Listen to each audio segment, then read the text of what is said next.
So this is my review of Avis car rental. I just finished doing a review of Hotwire. You can go ahead and watch that to see what it was like dealing with Hotwire. But anyways, I rented this car. I set up the booking through Hotwire, and Hotwire set up this booking through Avis Rent-A-Car.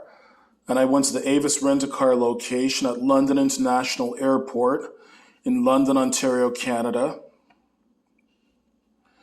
Had this car for 9 days, and I was charged $284.12 for the 9-day total. So that works out, hold on a second, let's do the math right here. So that $284.12 for 9 days, that works out to $31.57 per day. And that's including tax and all the other charges they have. So I guess when you rent a car in London, Ontario, so you have the regular car rental charge. And they charge an environmental fee, a vehicle licensing fee, energy recovery fee, all kinds of crap they charge you, concession recovery fee. And I'm guessing that there's a good chance that the majority of these fees they charge you are mandated by the government. I'm not too sure if they're mandated by the government or if it's just this particular car rental agency, but there's a good chance they're mandated by the government. So anyways, that, believe it or not, is considered a pretty good rate for renting a car in Canada, because by comparison, 9 days to rent that car for $284.12 through Avis, plus I purchased insurance from Alliance Global, or Alliance Global, and I set that up through Hotwire. And that worked out to be $14 and change Canadian per day. So all in all, this car rental worked out to be about $430, including taxes, insurance, and all the other fees. So the only thing on top of that $430 was gas. So anyways, by comparison, I'd initially set up a car rental with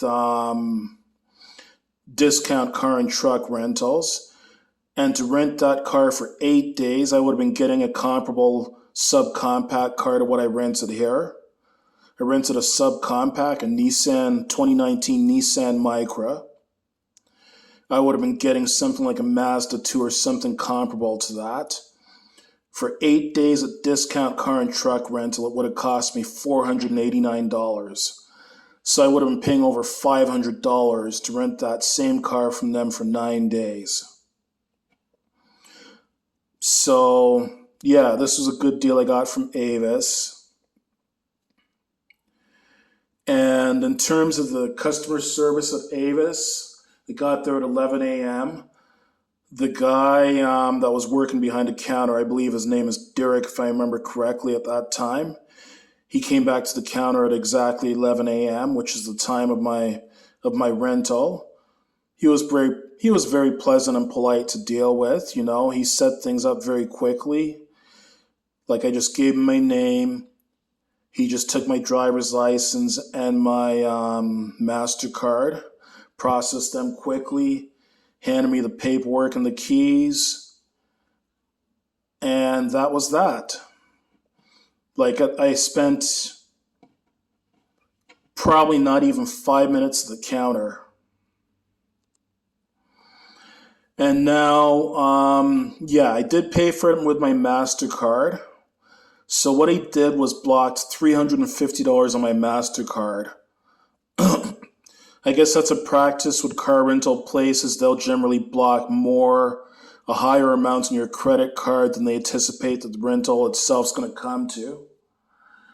I guess they just do that in case there's any additional incidental charges, such as parking tickets, toll charges, anything like that, any unexpected charges, red light camera tickets, photo radar tickets, stuff like that.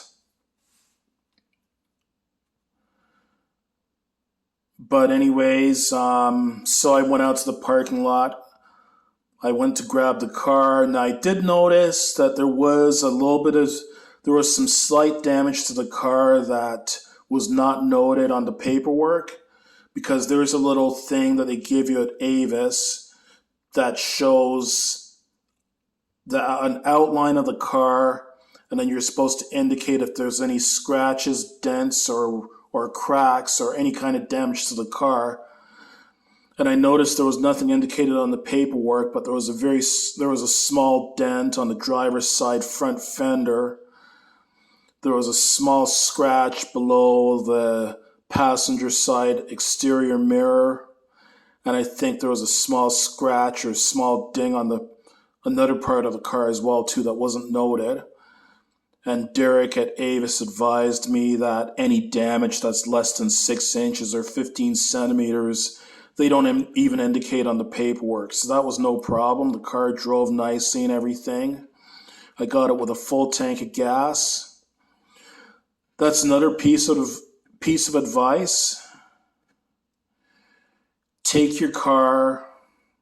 Make sure when you take your car back to the rental car place to fill up the gas. Like usually there's a gas station nearby. Just go by and just top it up and let them know that, so you can prove to them that yes, you did fill that car up with gas. Because what these car rental agencies will do is they'll ding you for a premium charge if you don't fill it up with gas. To give you an idea, when I filled up that car with gas before taking it back, the gas was something like, I think, a $1.04, $1.05 a liter, somewhere thereabouts. If you take your car back to them with less gas than they rented the car to you with, in the case of Avis, they would charge you $3.29 per liter for each liter of gas you're down. So definitely gas it up. Also, if I haven't mentioned this already, I would strongly recommend putting insurance on the car. If you don't have your own auto insurance from owning your own car, that can cover the rental car. If the credit card you're using doesn't give you insurance on rental cars at no additional charge, I would strongly recommend purchasing their loss damage waiver or insurance on that rental car, because you are held responsible for any damage that occurs on that car whatsoever, no matter how it occurs. You could be sitting at a red light, stopped at a red light, you get hit by a drunk driver, and you don't have insurance in that car, they're going to hold you responsible for that damage to that car. And a lot of car rental places, at least Avis anyways, and I've been to other car rental places, they don't allow you to smoke in their car. And it's a matter of fact, if you do smoke in some of their cars, like I think with Avis, I believe if you smoke in their car, they charge you a $250 cleaning fee to get out the smell of that smoke. I'm trying to take a look here on the rental agreement. But I'm pretty sure,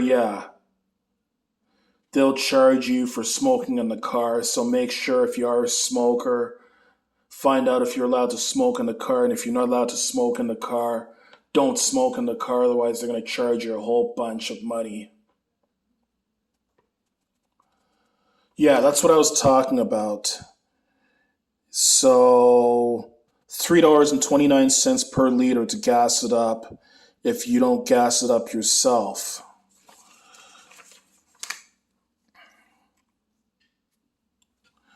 And also this car I rented was unlimited kilometers as well too, which was a good thing because I drove almost 3,000 kilometers. I think I drove about 2,700 kilometers during those 9 days that I had the car. So that's something like 1,600 miles.